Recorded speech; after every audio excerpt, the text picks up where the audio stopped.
Welcome to Fight Club 24/7. My name's Johnny Rashman. Right, let's get straight into it. Tyson Fury versus Francis Ngannou in a boxing match. Right, let me make it perfectly clear, right, because I'm seeing a lot of comments and a lot of people saying this is good for the boxing, it's a good fight, Francis needs a few warm-up fights, maybe he could knock Tyson Fury out. Let me make it clear, right? Francis Ngannou isn't a boxer. He's an MMA fighter. Maybe he might have done boxing before he did MMA, I'm not sure, but he's concentrated on MMA for a sustained period of time, right? Maybe 10, 15 years, maybe more. He isn't a boxer. Him against Tyson Fury is the biggest mismatch you'll ever see. It's just a complete farce. Now, I don't begrudge people earning money. I'm not against that. But I don't want to see Tyson in his prime fight against an MMA fighter. We've seen it before. We've seen Conor and Floyd. There's no attraction for me to see it. It's a novelty, right? The reality is Francis Ngannou wouldn't beat Dillian Whyte. That fight would be 10 times less competitive as the Dillian Whyte fight. He wouldn't even beat Derek Chisora. He wouldn't beat top 30, top 40 heavyweights. He wouldn't beat British level heavyweights, right? I'm not sure if he'll beat central area heavyweights. Now, he can punch. There's no doubt about it. He's got tremendous power, right? But his body mechanics isn't of a boxer. He'd gas out. In a few rounds, he'd gas out. Right, the punches would be a lot slower after 3-4 rounds. You know, this is 12 rounds of boxing or 10 rounds is different. Is different conditioning to MMA. MMA, when you're tired, you can take your opponent down. You can't do that with boxing. So let me show you a bit of proof of what I mean.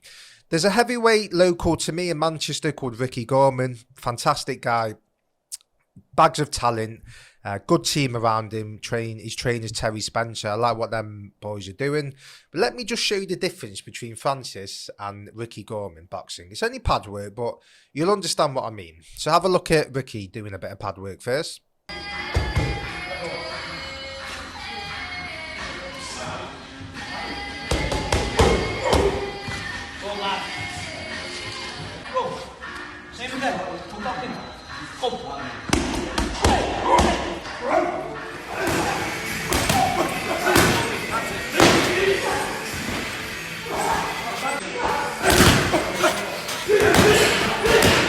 So can you see the body mechanics, the way he's pivoting, the way he throws his shots, the way he's creating distance, right? That's the sweet science, right? When you're a boxer, you spend hours and hours and hours and hours perfecting your craft. You're not doing other sports. You're not doing grappling. You're not doing jiu-jitsu. You're not doing Muay Thai, right?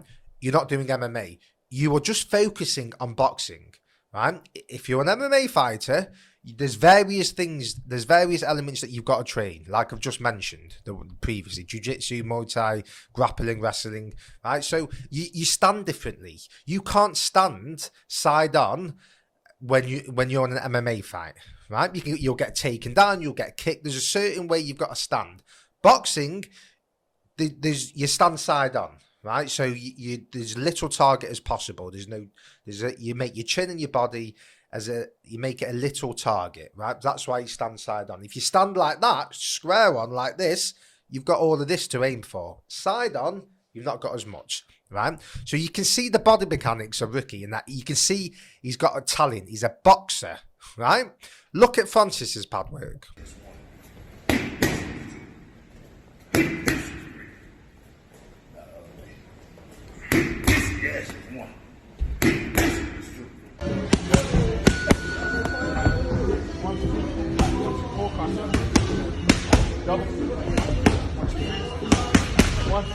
Body shot, reload.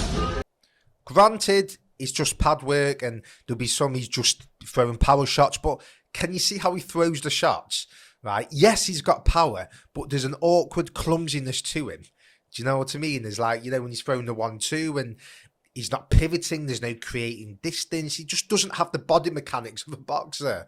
Like, if Ricky Gorman was to fight Francis Ngannou, Gorman would comfortably dispatch of him. He'd take him out because he'd play with him, run rings around him, and then as Francis would gas, Ricky would just put the pressure on. Now, he's only 1-0 as a pro, Gorman, right? So he's a novice when it comes to professional boxing in the professional game, but obviously he's been doing boxing for years and years, right? So you don't skip levels. Now, yes, it can be marketed as the baddest man in the planet, the UFC champion against the boxing champion, but I can't sit here and debate with you that that's a competitive fight. The people who think it's competitive, and this is no disrespect, it's not. This is why I give my opinion. I can bullshit you for likes and views and tell you it's a fucking great fight and Fury could get knocked out and it's the baddest man on the planet fighting, but I'm not going to do that. I'm going to give you the reality of the situation, and that is, it's not a competitive fight. He's not a boxer,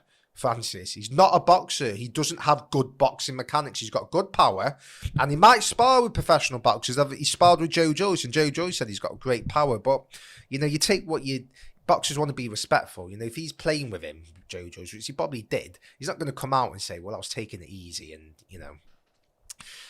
So the reality of the situation is he isn't a boxer. The people who say that this is a competitive fight are people who may not understand the levels involved with boxing, and this is no disrespect, right? It's not, but they're getting confused with the levels. They're looking at UFC or MMA fights and they're thinking, God, he hits hard, this guy, he could do that against a boxer. It's different when you're in the boxing ring. It's a different universe, right? You've got to think differently. You've got to use your foot movement. You've got to create angles. You've got to counter shots. Yeah. Yes, you're powerful, right? But what's going to happen when he's getting double jabbed right hand in the face?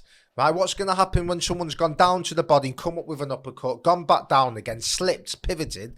Do you know what I mean? What's he going to do then? He's the power will be negated, and then as the fight goes on, in a boxing sense, he'll get tired. He'll just look slow and clumsy, right? It's just ridiculous. It's just an absolute ridiculous notion to think that Francis Ngannou would beat the heavyweight champion in the world. It's just ridiculous, right? And as I say, the people saying that he could win and he could knock Tyson out are. And as I said, no disrespect, or people who are getting confused with the levels. This is why I give you my opinion. I'm not bullshitting you. Why would I lie? I don't have anything against Francis. He's a fucking great MMA fighter. I'm a fan of his. But I'm not going to sit here and pretend that's a competitive fight. The reality is you wouldn't beat Derek Chisora. And Ricky Gorman is a 1-0 pro, and he would comfortably beat him. That's the reality of the situation. If anyone's telling you different, they're bullshitting you. That's it. Or they've got an agenda, or they want likes and views. If you go and ask real boxers, right, real trainers, people in the game, right, they'll all tell you what I'm saying, right? Francis Ngannou isn't a boxer, right? He's got a tremendous punch, and you may argue, well, it only takes one punch in boxing. Okay, I'm not that stupid to say that, it's not. He couldn't land the punch because it is a boxing fight, but it's like saying Jake Paul could land the punch on Canelo. Like that's like the kind of thing we're talking about here. Like, what I mean? It's not really going to happen, but look, that's what it is. So that's the reality of the situation. So I'm just being honest with you. Ngannou, in the boxing sense, he just isn't a boxer, right? And he'll get comfortably beat if he fights any competent boxer, amateur or pro. Let me know what you think. Do you agree with what I say? Do you want to see Tyson Fury against Ngannou? Like, comment, subscribe, let me know.